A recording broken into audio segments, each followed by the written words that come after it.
Martial Peak 3202.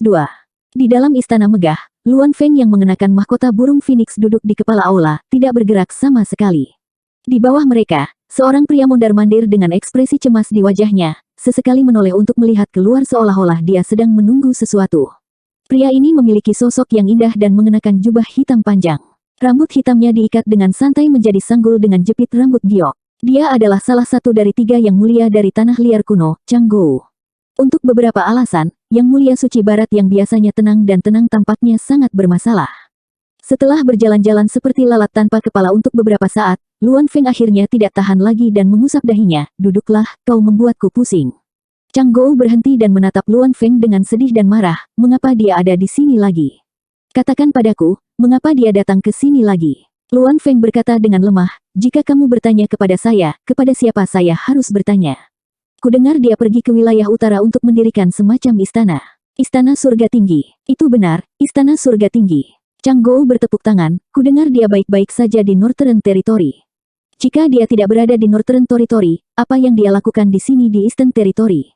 Dia belum pernah melihat orang seperti itu sebelumnya, melintasi wilayah seolah-olah mereka sedang makan dan minum, bahkan memperlakukan tanah liar kuno, yang memiliki reputasi terkenal, sebagai taman belakang di mana orang dapat dengan bebas masuk dan keluar. Luan Feng berkata ringan, dia bilang dia datang untuk menyelesaikan masalah denganku. Selesaikan akun. Akun apa? Changgou menatapnya. Luan Feng menurunkan matanya, siapa yang tahu? Mungkin dia hanya berbicara omong kosong. Petik 2. Changgou menatapnya dengan curiga, apakah kamu menyembunyikan sesuatu dari kami? Luan Feng berkata, bagaimana aku bisa menyembunyikan sesuatu darimu? Tetapi sekali lagi, apakah kamu membocorkan informasi tentang masalah ini? Petik 2. Changgou mencibir, aku bukan idiot, bagaimana aku bisa membocorkan informasi ini? Lebih baik jika kamu tidak melakukannya. Jika Raja Monster itu tahu dia ada di sini, dia tidak bisa menyelesaikan kalimatnya, memikirkannya saja sudah membuatnya bergidik. Changgou juga menyadari hal ini dan memasang ekspresi kesedihan dan kemarahan di wajahnya. Beberapa yang mulia dari tanah kuno liar sebenarnya menjaga terhadap ras manusia Orde 1 dari alam kaisar seolah-olah mereka adalah pencuri. Tidak ada yang akan percaya ini. Sejak kapan tanah liar kuno membiarkan manusia bertindak begitu ceroboh? Tetapi kenyataannya, sejak orang itu datang ke tanah kuno liar lebih dari 10 tahun yang lalu dan menimbulkan badai, namanya telah menyebar ke seluruh tanah kuno liar. Jika bukan karena 3 yang mulia bekerja sama untuk menekannya, para Raja Monster di bawah komando mereka pasti sudah lama mencarinya. Secara alami, mereka tidak mencari dia untuk membalas dendam, tetapi karena pria ini adalah satu-satunya yang dapat berbicara dengan keturunan hukuman surga, mereka semua ingin bekerja untuknya, semua demi mendapatkan bantuan surga.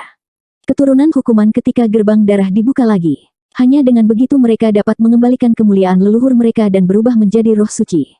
Selama beberapa tahun terakhir, bahkan dengan penindasan dari 3 yang mulia, 29 Raja Monster yang tersisa terus-menerus berusaha untuk menggantikan Ying Fei, Xi Lei, dan Xie Wei, yang semuanya telah bekerja untuk Yang Kai. Bahkan ada beberapa yang membuat saran konyol tentang bergiliran. Betapa memalukan. Sekelompok Raja Monster yang tinggi dan perkasa sebenarnya mencoba menjilat manusia hanya untuk kesempatan ini, bahkan mengabaikan harga diri dan kemuliaan mereka sebagai Raja Monster. Ketiga yang mulia semuanya merasa sangat malu. Namun, memikirkannya, itu wajar saja. Kultivasi Monster King telah mencapai batasnya, dan jika mereka ingin mencapai tingkat pencerahan yang lebih tinggi, mereka hanya dapat melakukannya melalui garis keturunan leluhur mereka.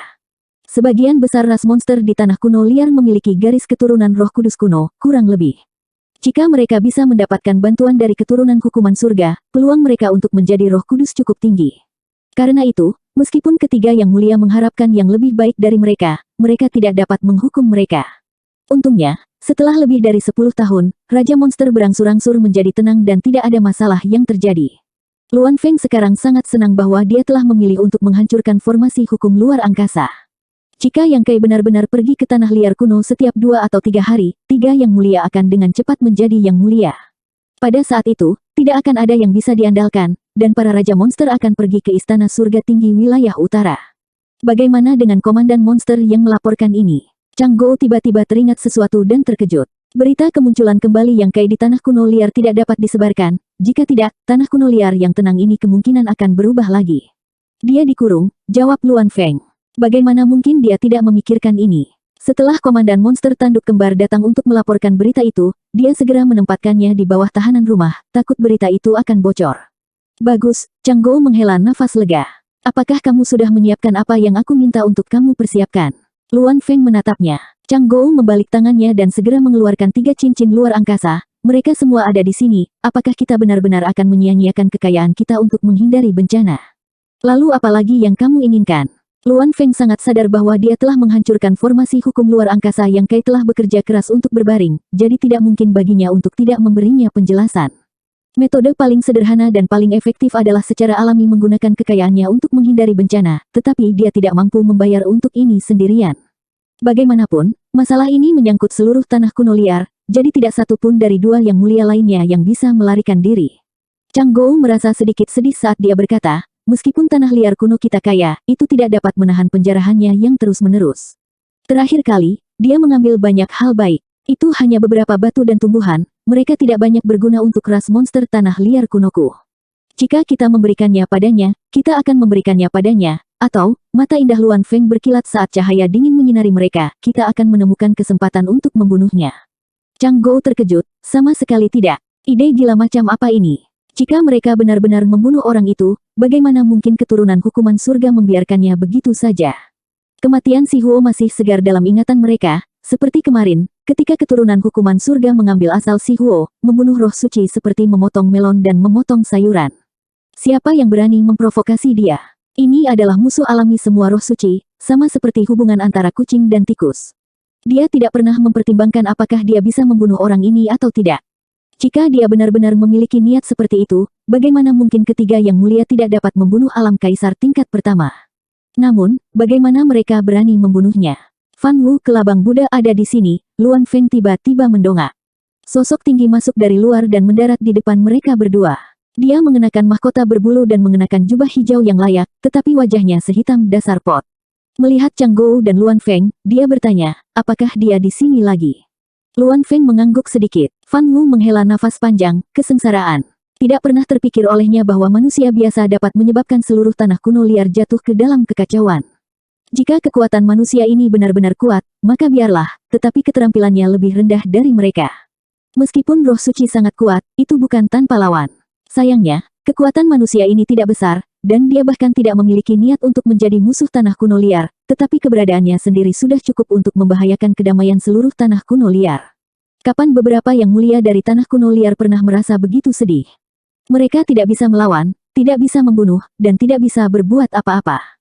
Fan Wu akhirnya mengerti apa yang membuat orang baik tidak berumur panjang, bencana yang akan berlangsung 1000 tahun. Dia mengacu pada orang-orang seperti Yang Kai. Di mana dia sekarang? Luan Feng menggelengkan kepalanya, saya tidak yakin, saya hanya tahu bahwa dia tiba-tiba muncul di tanah kuno liar kemarin dan bertemu dengan komandan monster. Dia memerintahkan komandan monster itu untuk mengirim pesan yang mengatakan dia akan datang mencariku. Tidak ada monster race lain yang melihatnya. Jantung Fan Wu melompat ke tenggorokannya. Kurasa tidak, Luan Feng mengerutkan kening, jika tidak, Raja Monster di bawah tidak akan diam, kamu harus tahu bahwa orang ini mahir dalam hukum luar angkasa dan dapat muncul dan menghilang tanpa terduga. Jika dia benar-benar menyembunyikan gerakannya, Raja Monster itu mungkin tidak akan menyadarinya. Jika berita ini menyebar, semua Raja Monster yang telah menunggu lama mungkin akan bergegas keluar. Akan lebih baik jika dia tidak melakukannya, Fan Wu akhirnya santai. Apa yang harus kita lakukan sekarang? Tunggu dia datang. Chang Gou memandang Luan Feng dan kemudian pada Fan Wu. Yang paling penting sekarang adalah mencari tahu di mana dia berada. Lebih baik jika kita bisa menemukannya sebelum dia datang, jadi kita jangan biarkan dia berkeliaran di tanah kuno liar. Petik 2. Luan Feng mengangguk dan berkata, poin bagus. Dia juga marah oleh Yang Kai, jadi dia tidak memikirkan hal ini untuk sementara waktu. Ketika Fan Wu mengatakan ini, matanya bersinar cerah, mungkin aku tahu di mana dia. Melihat ke atas, mereka berdua berseru bersama, boneka batu. Keberadaan Yang Kai tidak sulit ditebak. Lagi pula, di tanah kuno ini, satu-satunya yang memiliki hubungan baik dengannya adalah klan boneka batu. Karena dia telah muncul di tanah kuno ini dan tidak mencari salah satu dari 3 yang mulia, hanya ada satu tempat yang bisa dia kunjungi. Meskipun mereka tidak bisa memastikan, mereka cukup percaya diri. Setelah membuat keputusan, ketiga yang mulia tidak lagi ragu-ragu dan segera berangkat menuju wilayah klan boneka batu. Karena mereka tidak bisa menunggu dia menemukan mereka, mereka hanya bisa mengambil inisiatif untuk menyerang. Di seluruh tanah kuno liar, keberadaan klan boneka batu sangat istimewa karena mereka tidak berada di bawah yurisdiksi yang mulia dan dapat dianggap sebagai klan yang bebas dan tidak terkendali. Bukan karena Luan Feng dan yang lainnya tidak berpikir untuk menaklukkan klan boneka batu, tetapi orang-orang besar ini tidak lemah, dan temperamen mereka juga cukup keras kepala. Meskipun mereka telah menang dalam pertempuran sebelumnya, mereka tidak dapat melakukan apapun terhadap klan boneka batu, apalagi menaklukkan mereka. Kemudian, mereka menemukan bahwa klan boneka batu hanya bergerak dalam radius 10.000 km dan tidak pernah merugikan kepentingan mereka, sehingga mereka tidak lagi memperhatikan mereka, tetapi ada beberapa celah di antara mereka. Kali ini, jika bukan karena Yang Kai, mereka tidak akan mau pergi ke wilayah klan boneka batu dengan mudah. Di dalam rumah pohon, Yang Kai memandang formasi hukum luar angkasa di depannya dengan puas. Kali ini, menyiapkan formasi hukum luar angkasa jauh lebih mudah daripada yang sebelumnya, dan perbedaan yang paling jelas adalah waktu yang dibutuhkan untuk mengaturnya telah berkurang lebih dari setengahnya. Ini bukan karena kekuatannya telah meningkat, tetapi karena pencapaiannya dalam hukum luar angkasa telah meningkat pesat. Setelah menjadi Master of a Starfield dan menggunakan seluruh Starfield sebagai wadah untuk mengaktifkan Heaven's Devourer Battle Law dan menelan Great Desolate Starfield, manfaat yang diperolehnya tidak terbatas hanya pada miliaran kilometer ruang, tetapi juga pemahamannya tentang kekuatan luar angkasa. Perubahan manik batas misterius dan perluasan batas kecil misterius juga melibatkan misteri kekuatan ruang angkasa. Dia tidak dengan sengaja mengolah kemampuan ilahi luar angkasa, tetapi dia telah mendapatkan panen besar darinya. Pemahamannya tentang hukum luar angkasa telah mencapai tingkat yang lebih tinggi, dan dia secara naluriah merasa seolah-olah telah menyentuh beberapa rahasia yang mendalam, menyebabkan penglihatannya menjadi agak berbeda. Meskipun ruang di sekitarnya ilusi, di matanya, itu jelas dan berbeda. Saat dia berdiri di sana, pikirannya tenggelam dalam pemahaman yang sangat mendalam, tidak dapat melepaskan diri untuk waktu yang lama.